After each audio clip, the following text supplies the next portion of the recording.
And they are. It's there? Oh, wait, no, they're not. No. No. Okay, so- This is not on this stuff. Okay. So, did you ever receive a letter from the architect, by the way? Explaining the removal of the basement footings and columns? Yes. Okay. And we'd like to see that too. You mentioned a closet that was in there when you noticed, when you went in?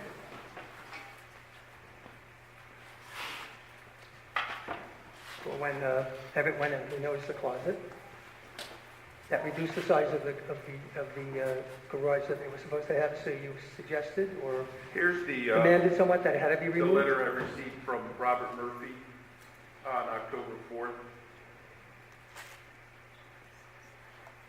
At your initial house inspection, the CB located in the ceiling on the first floor was not visible because the ceiling was finished with sheetrock. Because we did not realize that a beam existed at that location, I designed a new beam and included it on the prints.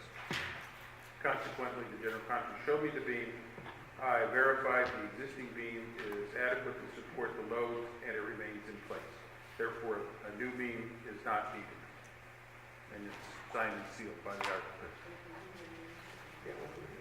Now, the closet, you went back and I think the day of our initial meeting, you went back and that closet was no longer there in the garage? It's been removed, yes. That was number 3 of 8. There was also a problem with the threshold plate. It was just loose. It needed to be bolted down. Well, you write that the threshold plate must be removed. That again was a code interpretation, and there's nothing in the code that says that those kind of doors with that kind of threshold plate cannot be used in that application. And the manufacturer doesn't say anything about it either. So what was done to the threshold? Anything, if anything? It was secured in place.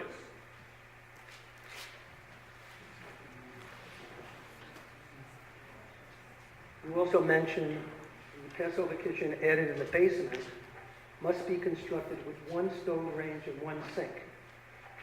What did you see that contradicted that? They had to have at least one stove for, well, I think that they had. I think the only problem that existed with the kitchen, they didn't have a hood over the range. Okay, but I don't see that listed in your notes. What you're saying here is must be constructed with 1 stove range and 1 sink. Was there more than 1 stove range and more than 1 sink, or was that absent altogether? I don't know how to interpret that. Well, the minimum requirement for a cooking space is that you have to have a place to cook. So you have a range in there that works. You have to have at least 1 sink in there, and you have to have a countertop to prepare food on. So those were the minimum requirements that were needed. Okay, but you said the Passover kitchen was covered. Yeah, they cover it with, in this place, I think they had it covered with the heavy paper, a rosin paper. So you had, in addition to submitting the letter, you went back to inspect. Am I correct? I went back because of allegations that this was a multiple family. And the family let me in, even though they didn't have to, and they allowed me full access to the house to verify that it was just a one-family residence that was in there. And the condition of the kitchen, whether it was 1 sink, 2 sinks, or 10 sinks, met the code and was compliant. So as far as that was concerned, there was no question, ever any question about the Passover kitchen being there. And the same thing with the access to the house and the wall in the garage. There was nothing in there that indicated that it was nothing more than a single-family residence.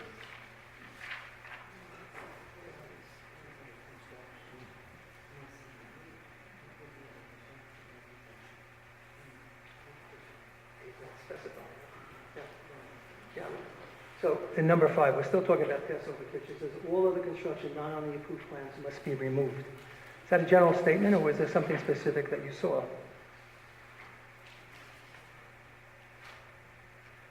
I'm just reiterating what you wrote in the letter. I know.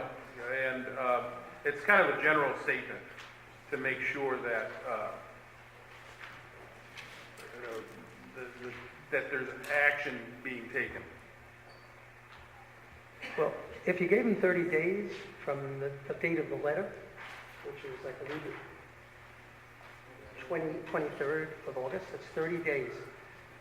You give them 30 days for you to verify that all the work was done. Do they call you and say, okay, we're ready, or do you call them and say, well, I'm coming in, or what happens? What's the process? I called Abe a couple of times. I stopped by there a couple of times, and Who are you referring to, I Mr. saw Is this progress Mr. being Newman? made on that. Is this Mr. Newman you're talking about? Yes, Okay. Abram Newman. So I was in touch with him, and I was confident that the problems that we had outlined were being addressed. There was progress being made. I'm fixing the few little things that were left to be done. But in order to verify that this is all happening, you have to go back in, and you went back in. But you went back in when? You sent us an email that you revisited the property.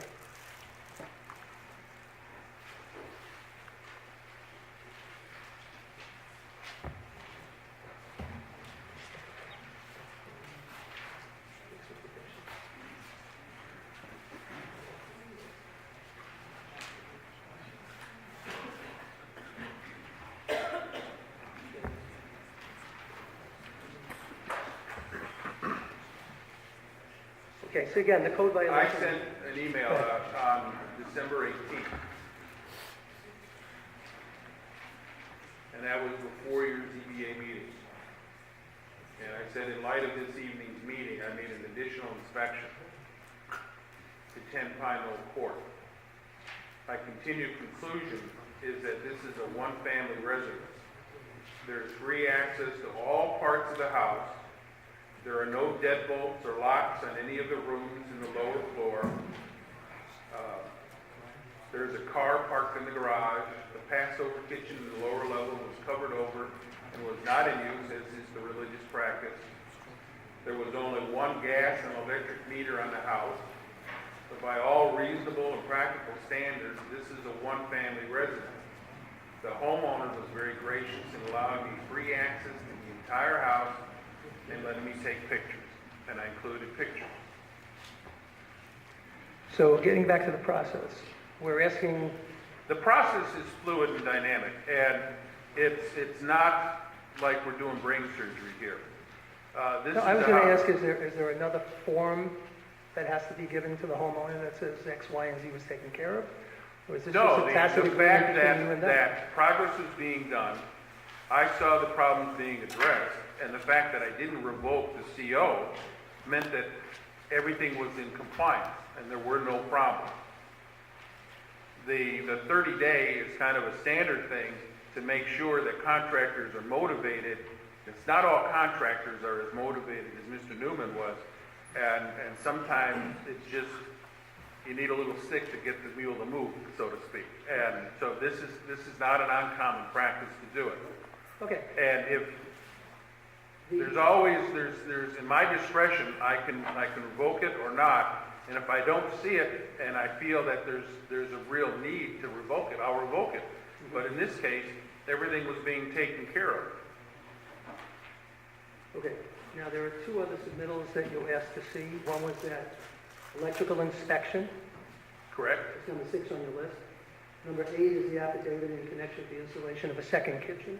The one-family home must be filled out and submitted to you. Do you recall getting them?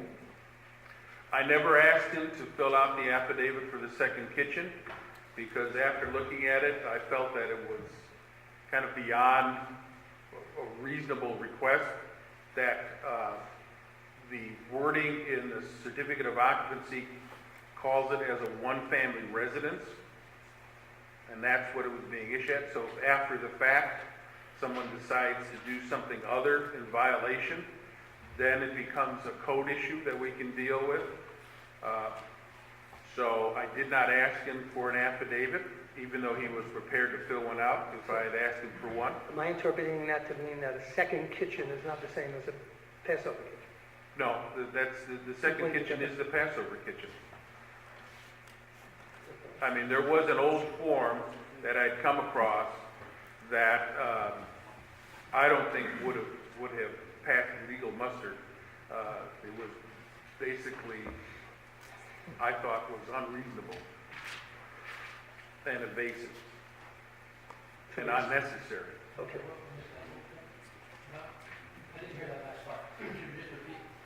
I had come across an old form from a previous building inspector that was an affidavit for it, and I read it, and I thought that it was,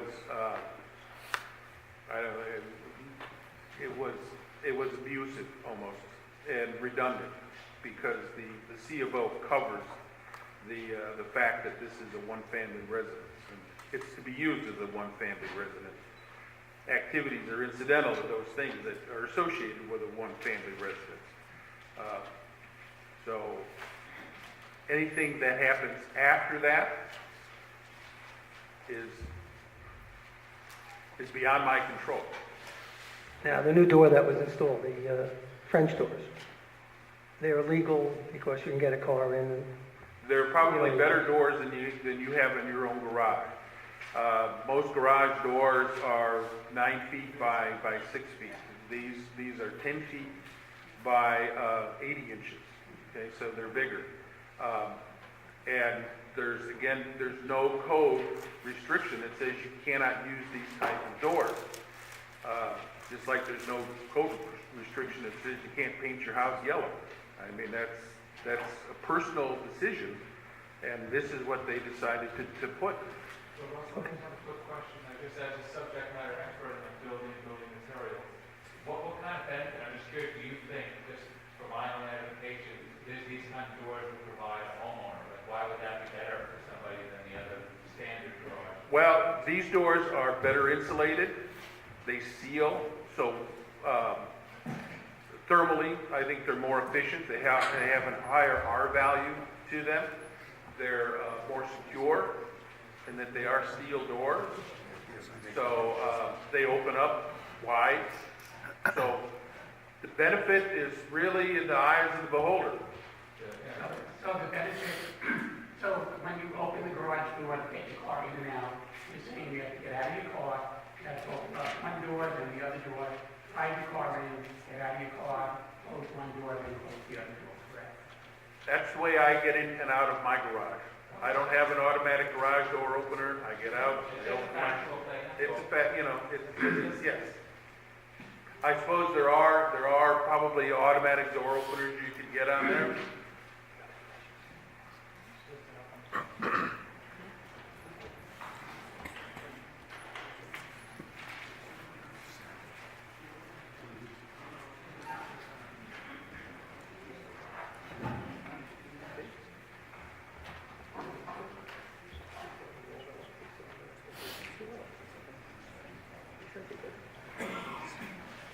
Okay.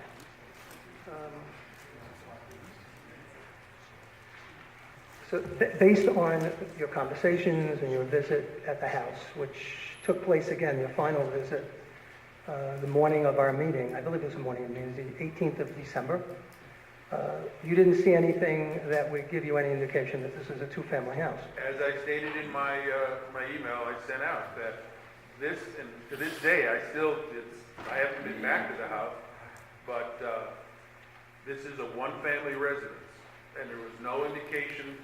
And the physical structures that I look for, are there multiple meters on the house? More than one gas meter, more than one electric meter? Nothing like that existed. Is there blockages between the first floor and the second floor? No. Are there deadbolts on bedrooms and things of this sort? Didn't see anything of that. Okay. And to your knowledge, because we've had some eyewitness testimony saying, unless I'm mistaken about this, I could stand corrected here, Mr. Mogul. Was eyewitness testimony given that the driveway was extended or not? Yes. Okay, and when did that take place? What date? You know? You would have to ask Ms. Cole. Ms. Cogan, if you can come down, if you have that information, we'd appreciate you're under oath, so we will let you just let us know what you have.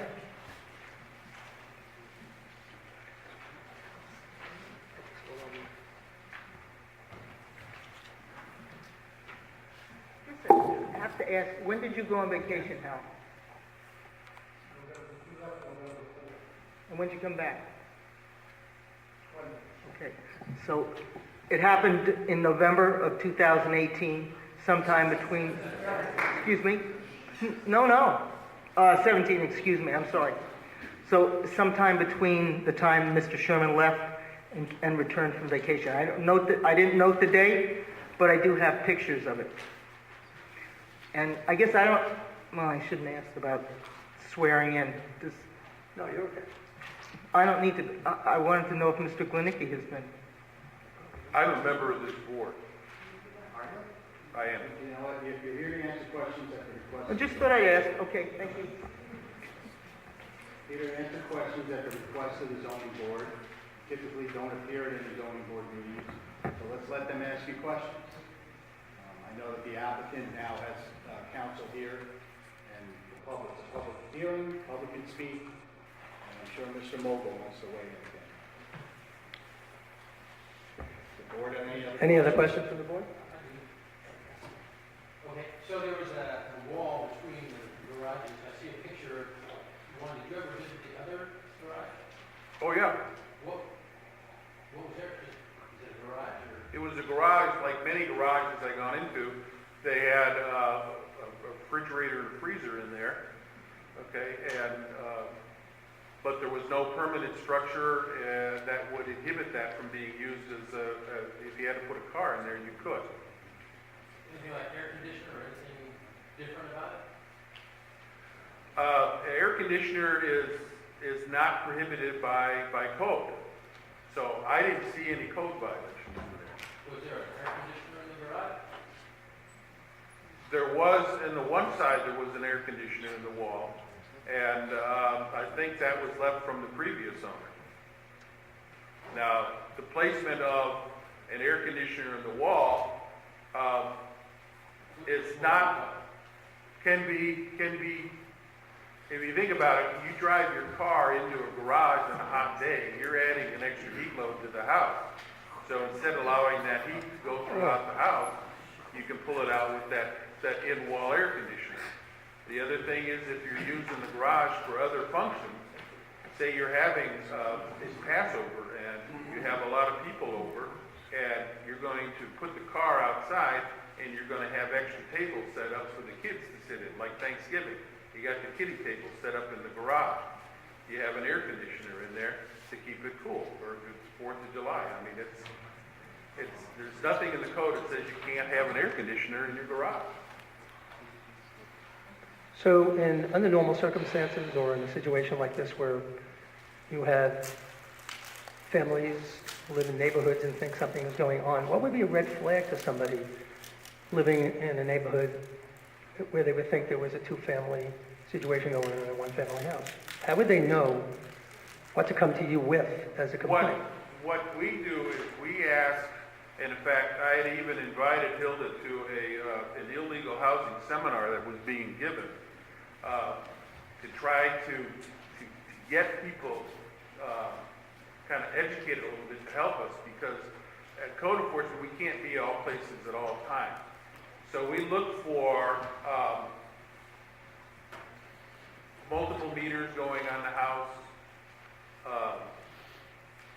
but really we're looking for people to give us complaints. If they see something they think is unusual, the process is come into the village, fill out a complaint, tell us what you saw. Did you see somebody, I don't know, that you think isn't part of their family living in this house? All right? Because I can't just barge into somebody's house. I've got to have probable cause. And if I walk up to somebody's house and I say, I'd like to come in and inspect, they can say, no, I don't want you, and I have to respect that. I can't even walk around to the back of the house. I have to just exit the property and go my way. I have to get enough probable cause to enter that house to go to a judge and get a search warrant. And then the police actually go in, issue the search warrant, I come in behind that. So it's a legal standard that it's difficult to prove. It's difficult to show. It's not an easy task. Some of the cases that we've come up, we find houses that have multiple doorbells at the front door. We have multiple mailboxes out there. We have some people that have multiple garbage cans that have A, B, and C on different garbage cans out there. We have, again, the multiple meters. You see a lot of satellite dishes up there. I mean, it's kind of a moving target. It's a hard thing to, and a lot of times we get called in after the police or the fire department have been there. The police may get called in for a domestic dispute. Once they take control of the building and they see that there's bolts and they're inside the building and they have good reason to believe it's multiple family or it's a boarding house or something, then they will call us. The same thing with the fire department. Smoke detector, carbon monoxide goes off, they get into the building. They see that there's bedrooms in the basement and there's a definite door between the basement and the first floor. It's boarding house. Then they'll call us in. But normally it's very difficult to determine things. Pardon me? Normally it's very difficult to determine if there's another It family. is very difficult to determine because we don't have access to the house. Right. So it's like looking in the outside of the box and shaking it and listening and weighing it and trying to figure out what's inside. Okay, to summarize, you gave the CFO, you went back in, you saw what you, for you, professionally, that there was not Having been a in second that family house in that house. and being let in after everything was done and seeing what was done in the house, there's no indication that it's anything other than a one-family residence. Okay. We do have a lawyer for the homeowners here, Mr. Jurgen. And I know you'd like to say a few words, so if you'd like to come up. Just for the education of the public, after the last meeting, a letter was written to the homeowner saying that there's an appeal of the determination to issue a certificate of occupancy that affects your premises. It's a bit unusual that you're not a party to the proceeding. You are under no obligation to show up and give testimony or evidence. You may if you want. And it actually had the date and time of the meeting. It was sent out February 3rd, 2018. 13. February 13th, I'm sorry. This is Mr. Jurgen. My name is Joseph Churgan. I'm an attorney. My law firm is Savage, Churgan and Nanuet, 55 Old Turnpike Road, Suite 209, Nanuet, New York. Before I begin, okay, I will speak up. Okay. Is that all right? Okay. Before I start, I hear you. Before I start, I was provided with a anonymous letter from another neighbor in the general vicinity, I don't want to read it in because I don't know if that's appropriate, but I'd like to at least bring it up to you and you can decide what to do with this. Thank you. I don't have a copy.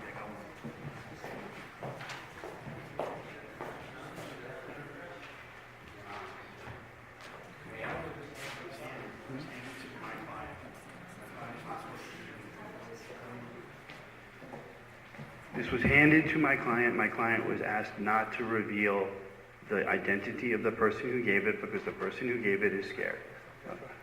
I gave it to him. He'll decide what to do.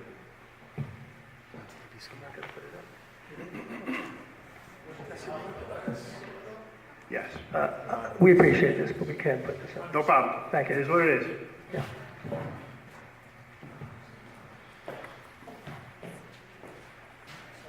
Okay, thank you.